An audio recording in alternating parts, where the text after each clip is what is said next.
Hello there, and thank you so much for taking the time and the trust to actually go ahead and view this case study of how we managed to have a very successful campaign run for a client within the e-commerce space. Additionally, you're going to have the templates that we use for this client so that you can apply them to yourself and so that you will be able to launch campaigns within the e-commerce niche that will be able to generate you a bunch of nice qualified leads. So without further ado, let's just jump right into it. So as we can see, we managed to have a 21.97% reply rate, which means that about 22% of all of the leads that we reach out to will go ahead and reply. So let's say we reach out to 1,000 leads, then we're going to get 220 replies. Then almost 40 of these replies were then positive. So out of the replies that we get, about 40% of them is positive. So let's now take the example of 2,000 leads. That would be with a reply rate of 22%, we would get 220 replies.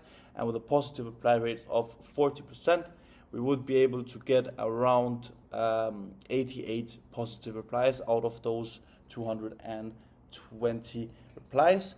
And after that, we got a 19.05% appointment booking rate. This is the amount of positive replies that actually turns into a booked appointment. So as you can see here, we reached 942 leads. We got 207 replies and 82 of those were positive. So now let's dive into how we actually did it.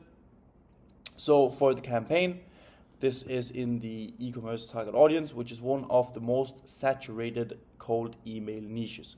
So to be able to get these results within this niche is very hard, and you have to understand a lot of high-level psychology within the cold email field, also how to leverage personalization, how to make sure you're relevant, how to make your offer stand out, and all of these things. The offer was a freight solution / 3PL, which essentially is just freight solutions for web shops and e-commerce companies. And the campaign only ran for 1 month. So let's get right into what we actually did. So we have a couple of first emails, and then we have some follow-ups that I'm going to show you guys. In these emails, what we include is personalization. We enlighten the pain point, then we overcome their objection before they even have it, and then we mention a USP. And then we have a soft call to action. So as we can see here, we find out which freight services that they're actually utilizing at the moment on their website live, so that we know exactly what they're using. So they see, okay, this guy was actually researching us before reaching out. And then we say, I'm reaching out because, and then we are able to solve their pain point. We basically just explain to them how they have this pain point, how we're able to solve it. And then we come with a long, this is more of like a, a further conviction statement within the email itself. So here we're going to overcome the objection before they even have it. So we mention a USP afterwards. So basically we mention the objection that they might have, saying that this is actually not a problem before it even arises in their head, because we have knowledge about their objections from the client. And then we mention a USP that's going to help them overcome this objection. And then we have a soft call to action, asking if we can test if that could be the case for them. So like this, we're able to actually test if we can do something cheaper or something like that, which is both a soft and a value-based call to action. So this call to action essentially will just give them some value up front, because when you're sending a cold email, people, they don't know who you are. So if you're sharing value up front, they are much more likely to respond because you're giving them something for free instead of them having to give you something without even knowing you. So let's say you ask for a call in the first email, nobody is going to respond to you because nobody will book a call with a stranger right off the bat. So moving on to the next variant. Here we're using personalization once again, like mentioned before. And then we have a USP to show how we can solve their pain point. And then we mention another USP just to lay in heavy on the things that this company does good and how they solve the recipients' pain points. Then we have the next part, which is the social proof plus USP. So here we mention social proof at the top one, which is basically what makes these stand out from the crowd. And then we mention a USP here. And then we have a soft call to action once again, asking if we can share some information. And then we have a social credibility statement in the bottom of the email, which is also called a further conviction statement. This is basically saying something about your personal or the company's expertise. So this could be we've worked with over 100 brands, blah, blah, blah, whatever it may be, that shows, okay, this guy actually knows what he's doing. Then we have the follow-up. This is the basic follow-up, and then we mention a dream outcome of the clients. I'm curious if achieving dream outcome spark any thoughts about optimizing company name. This is a pretty generic follow-up, gets us a lot of replies.